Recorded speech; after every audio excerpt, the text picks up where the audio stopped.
औज़ुबिल्लाहिमिनश्शैतानिर्रजीम बिस्मिल्लाहिर्रहमानिर्रहीम। टाठो बच्चों, आज सोन मौजू ग्रामर अथ मंच नावुत परुन। नावुत अथ उर्दू पट इसम वना नावुत कैसे शख्स सुंद कुनि चीजुक या कुनि जाय हिंदिस नावस नावुत वनान।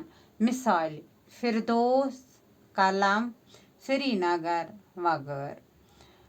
कह शख्स चीजुक या कुनि जाय हिंदिस नावस वनान नावुत।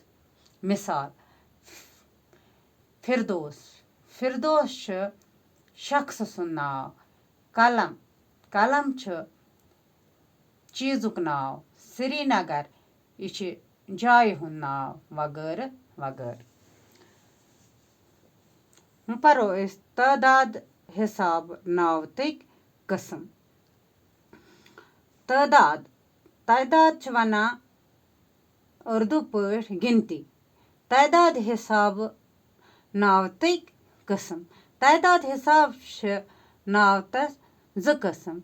गोस वाहिद नावत, ब्या गोस जमा नावत। वाहिद नावत, वाहिद नावत गो सो नावत युस सिर्फ अकिस शख्सस, चीजस या जाय ज़ाहिर कर। मिसाल अल, अम्ब, कूर वगैरह।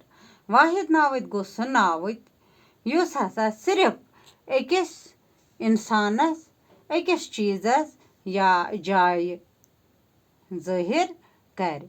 मिसाल अल, यह अख यानी कि यह वाहिद नावत। अम्ब, इथे पट कूर वगैरह वगैरह। ब्याक जमा नावत।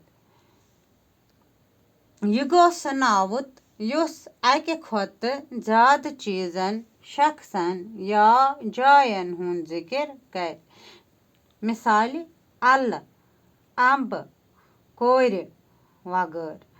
जमा नावत गो सो नावत युस हसा अकि खोत ज्यादा चीजन, इंसानन या जायन ज़ाहिर कर। मिसाल अल,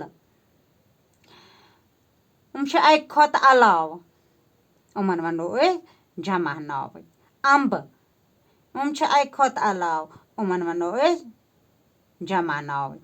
इथे पे कोर वगैरह वगैरह। बच्चों, मे उम्मीद जे तोहे आसि समझ आमुत। लिख दो साफ साफ कॉपी पे। खुदा हाफिज।